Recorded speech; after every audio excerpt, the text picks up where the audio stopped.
D'abord, sur quoi est-on tous d'accord? Sur quoi y a-t-il un consensus? Pour lire et pour écrire, il faut avoir une connaissance consciente des correspondances entre les graphèmes et les phonèmes. Nous sommes d'accord. Cette connaissance n'est pas découverte spontanément par les élèves. Elle est la conséquence d'un enseignement qui doit être un enseignement explicite. Cet enseignement est d'autant plus efficace qu'il est entrepris dès le début du CP. On est toujours d'accord.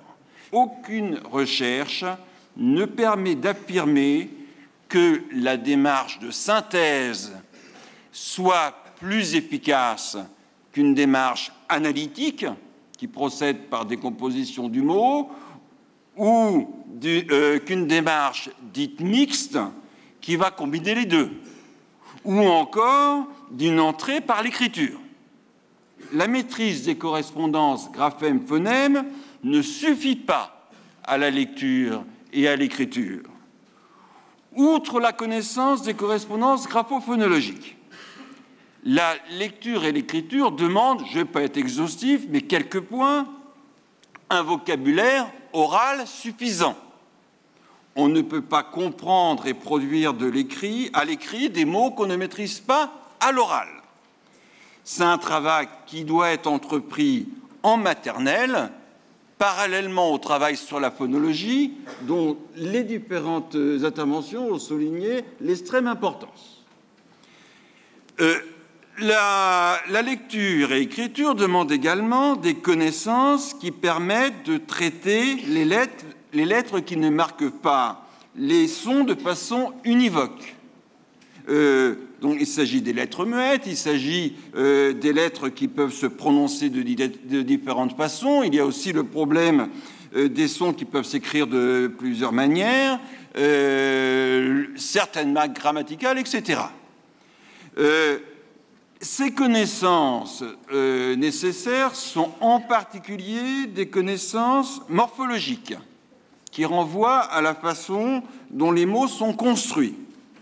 Les recherches se développent qui montrent l'importance de ce type de connaissances pour la lecture et surtout pour l'orthographe. On est dans une complémentarité entre les deux types d'activités.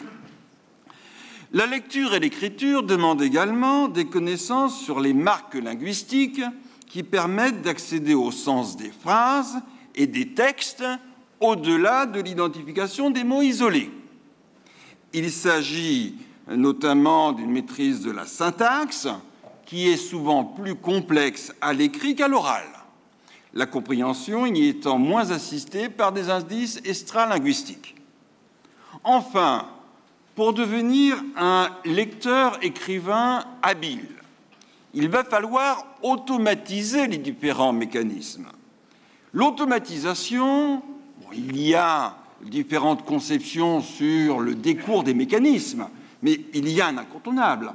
L'automatisation ne se produira que pour les élèves qui auront une pratique suffisante de la lecture et de l'écriture.